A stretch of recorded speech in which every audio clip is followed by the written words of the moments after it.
Hello, this is Living Free with Paleo, and we thought we would bring you something different today. Today we're out on our property and we're working on some sustainability. We purchased some fruit trees from our county conservatory, and where we just had great deals with our fruit trees. So we have some pear, some peach, apple, we even have some crab apple, and our goal is to get as many fruit trees on our property as we can, as well as some wildflowers and some milkweed to bring in pollinators. The crab apples will be for the deer, to bring them in and feed them when the food gets more scarce. But we're going to show you a step-by-step process of how we plant the trees. All right, we're back here. We got one hole dug. We've dug this wide enough so that the roots of the tree will lay in there without any curling, because we want them so when they start to grow, they take off where they're naturally going to go. We don't want them to wrap back around the tree trunk or anything.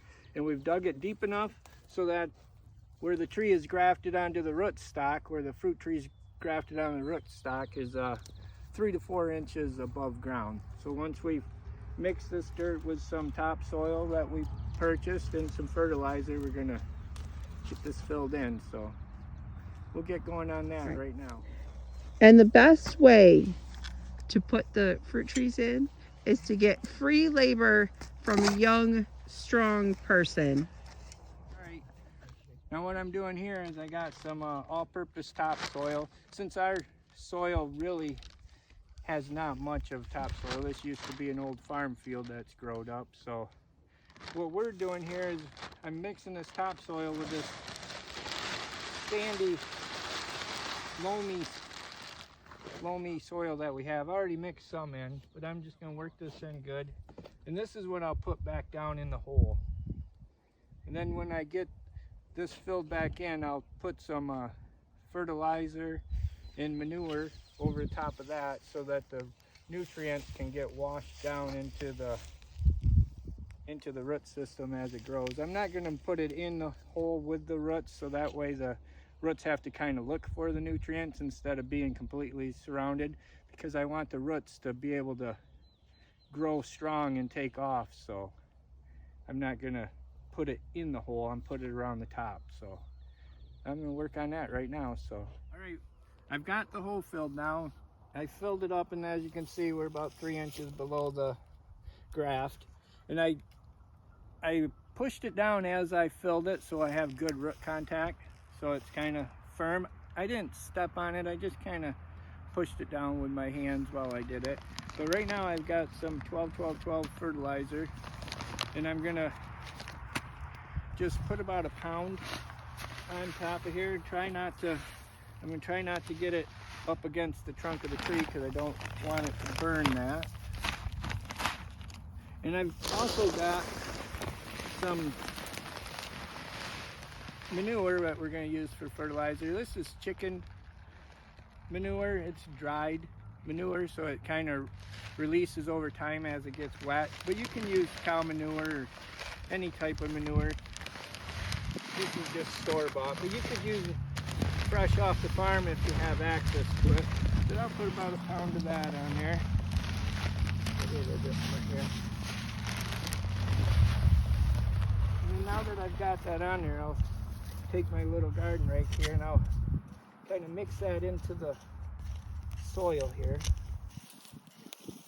Push that around.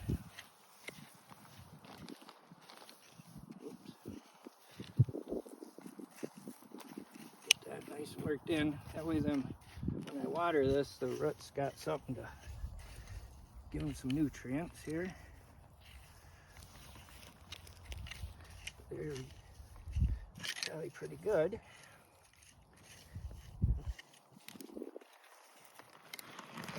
All right. And I had my young, strong laborer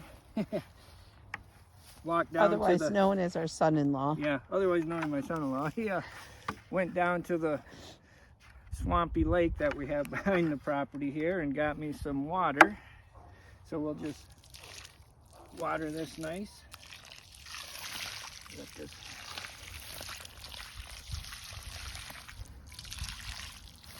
So let that soak in. Okay, now too on this tree, a couple of these branches were broke in transport, so I'm just going to make sure I trim them down so there's no, like this one here, I'll take this off close to the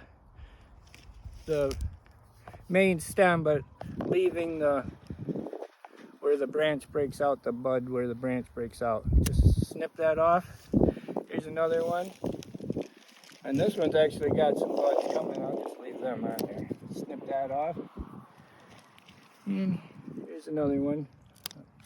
So I'm just going to leave that like that for now. I'll probably come back and prune this up once I get I'm going to put a cage around it. And when I get that done, I'll probably trim it up just a little bit. But that's really what we're... All right, it's had time for that first little dose of water to soak in, so I'm going to go around and put just a little bit more. Just make sure it's good and wet here.